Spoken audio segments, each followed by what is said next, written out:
የምንለው ነው ወይም ፓዝ ኤ እና ፓዝ ቢ የሚባል አለ። ፓዝ ኤ የመጀመሪያው ተከናውኖ ያለፉ ቡድኖችን አይተናል። ስለዚህ ፓዝ ቢ ላይ ወይም ሁለተኛው ላይ ነው የምንገኘው ማለት ነው አድማጮቻችን። እሺ ማለት ፋይናሉ ላይ ማለት ነው የምንገኘው ወይ በሌላ አጠራር አሸናፊው ዓለም ዋንጫ ይገባል። አንድ አድማጭ ጥያቄ ያልገባኝ ነገር ባለሜዳና ሜዳ የተለየው በምንድን ነው የሚል ነው። እጣ ሲወጣ መጀመሪያ ላይ አብሮ የወጣው ይሄ ጉዳይ ነው እና ለምሳሌ ዩክሬን ከስዊድን ነበር መጀመሪያ ላይ የተገናኙት። ስዊድን የኮሬሽ ሃትሪክ የሰራበትና 3-1 ያሸነፈበት ስዊድን ዩክሬን ሜዳ ሄዶ ነው ጨዋታውን ያደረገው ወይም ዩክሬን በመረጠችው ሜዳ ላይ የተከናወነ ጨዋታ ነው። ከዚህ ከግጭቱ ጋር በተገናኘ ማለት ነው። ቫሌንሲያ ላይ ነው ጨዋታ የተካሄደው፣ ስፔን ላይ ነበር የተካሄደው እና ስዊድን 3-1 አሸነፈች። ያ ምንድነው ዩክሬንና ራሻ ባላቸው ግጭት ምክንያት ማለት ነው። ሁለተኛው እድል የተሰጣት ግን ለስዊድን ነው። ምክንያቱም ሁለተኛውን ጨዋታ ዋርሶ ላይ የነበረውን ጨዋታ ፖላንድ አልባኒያን 2-1 ያሸነፈችበት ጨዋታ ነው። ፖላንድ በሜዳዋ ነው ጨዋታውን ያደረገችው። ስለዚህ እዚህኛው ጋር ስትመጣ ከስዊድን ጋር ስትገናኝ ፖላንድ ከሜዳዋ ውጭ ይሆናል። ስዊድን የመጀመሪያውን ጨዋታ ያደረገችው ከሜዳዋ ውጭ ስለነበር አሁን ሁለተኛውን ጨዋታ ስዊድን በሜዳዋ፣ ፖላንድ ደግሞ የመጀመሪያውን በሜዳዋ ሁለተኛዋን ከሜዳዋ ውጭ ሶልና ላይ ዛሬ ይከናወናል። ስቶክሆልም አቅራቢያ ሶልና ላይ የሚከናወን ይሆናል ስዊድን ከፖላንድ። ለዛ ነው። ስለዚህ ግልጽ የሆነለት ይመስለኛል። ግልጽ ነው አይደል ሶፊ? ግልጽ ነው። ለምሳሌ ሁለተኛውን ፓዝ ሲ ላይ ብንመለከት ስሎቫኪያ በሜዳዋ ተጫወተች። ኮሶቮ በስሎቫኪያ ሜዳ ብራቲስላቫ ድረስ ሄዳ 4-3 አሸነፈች። ኮሶቮ የመጀመሪያውን ጨዋታ ከሜዳዋ ውጭ ነው።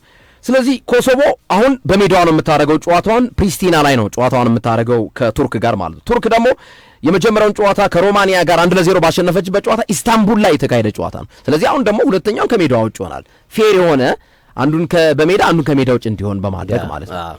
ይሄ ነው እና ፓዝ ኤ፣ ፓዝ ቢ፣ ፓዝ ሲ እና ፓዝ ዲ ተብለው ነው የተከፈሉት እና የመጀመሪያዎቹ ባለፈው አልፈው የመጡት ሰሚ ፋይናል ነው። አሁን ፋይናል ነው። ያሸነፈ ቡድን ይገባል። ስዊድን ከፖላንድ፣ ኮሶቮ ከቱርክ፣ ቼክ ሪፐብሊክ ከዴንማርክ እንዲሁም ቦስኒያ ከጣሊያን ያሸነፈ ሀገር በቀጥታ ይገባል። አድማጮች ግምቶቻቸውን እየላኩ ነው ሶፊ። ብዙዎቹ የኔን ግምት ላስቀምጥ።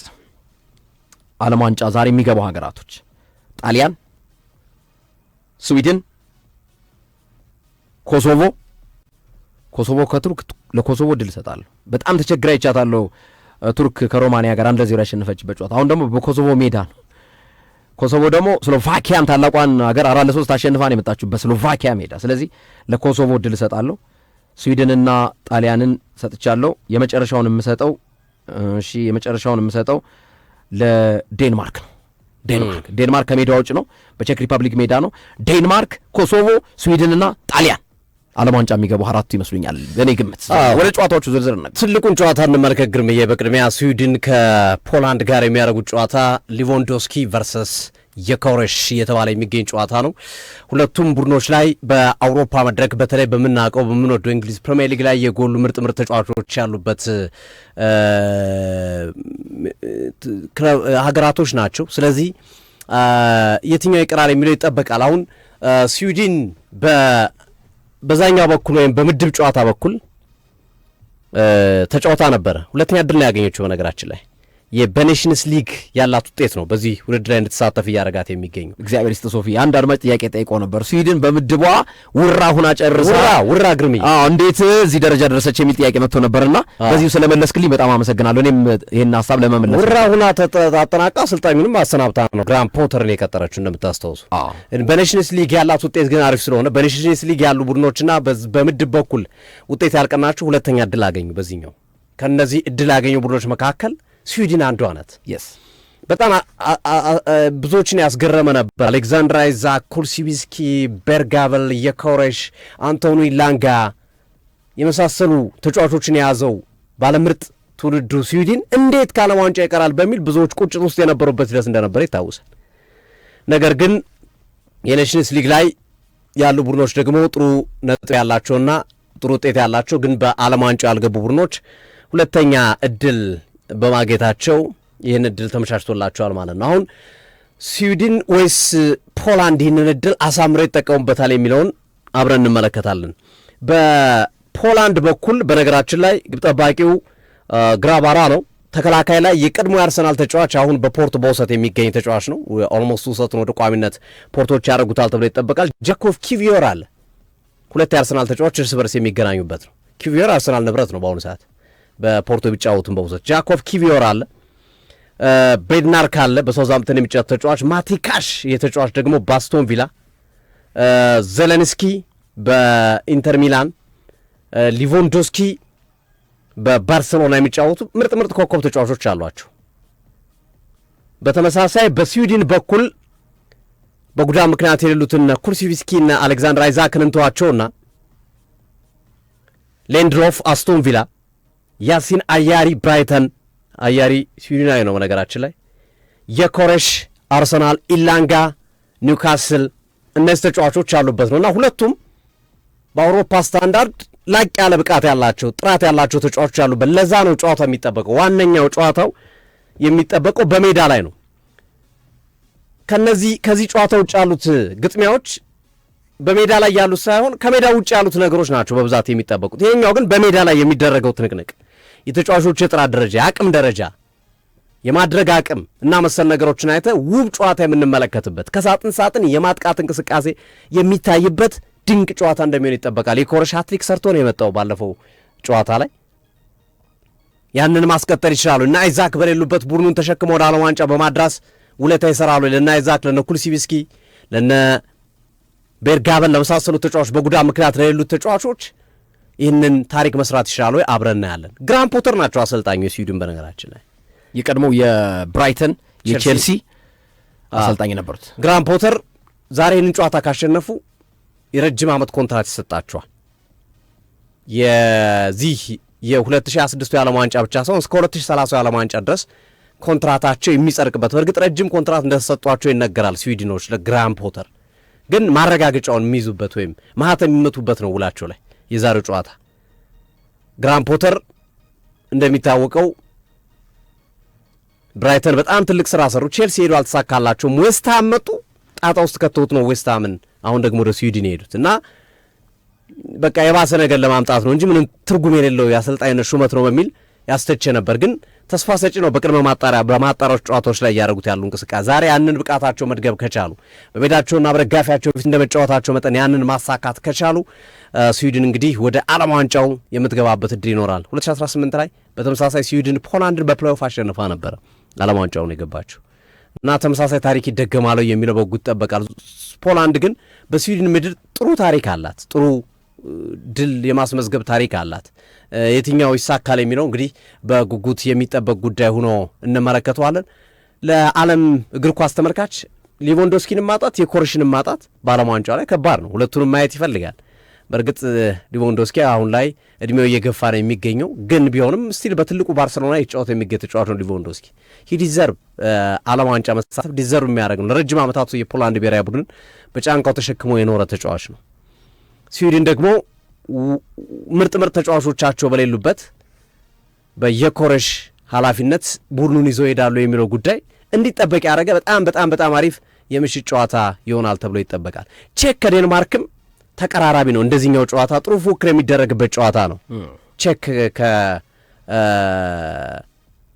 ከዴንማርክ የሚያደርጉት ጨዋታ። ዴንማርክም በጣም ጥራት ያላቸው ተጫዋቾች አሉት እንደ ክርስቲያን ኖርጋርድ አይነት የአርሰናል ተጫዋቾችን ጨምሮ ሆዋኪም አንደርሰን ከክሪስታል ፓላስ እያልን ምርጥ ተጫዋቾችን ክርስቲያን ሬክሰን እስከፊት መስመር ድረስ ስንሄድ እነ ራስመስ ሆይሉንድን እያነሳን ምርጥ ተጫዋቾችን እናነሳ።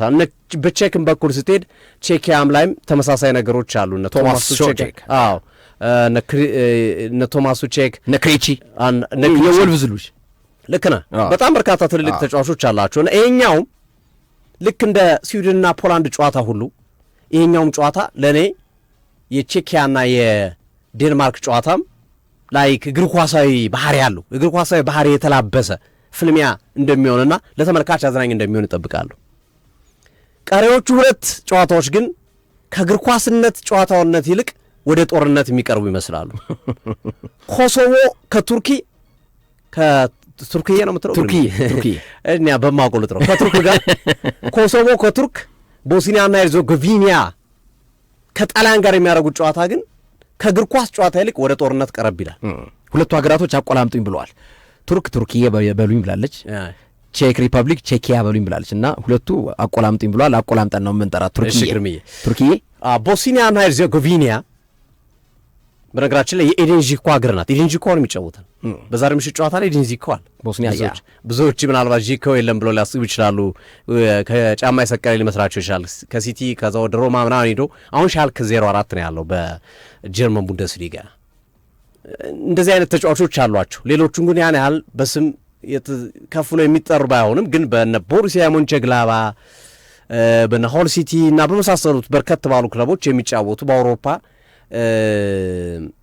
ይሄ በቶፕ 6 በሚጫወቱ ቡድኖች ውስጥ የሚጫወቱ አይነት ተጫዋቾች አሏቸው።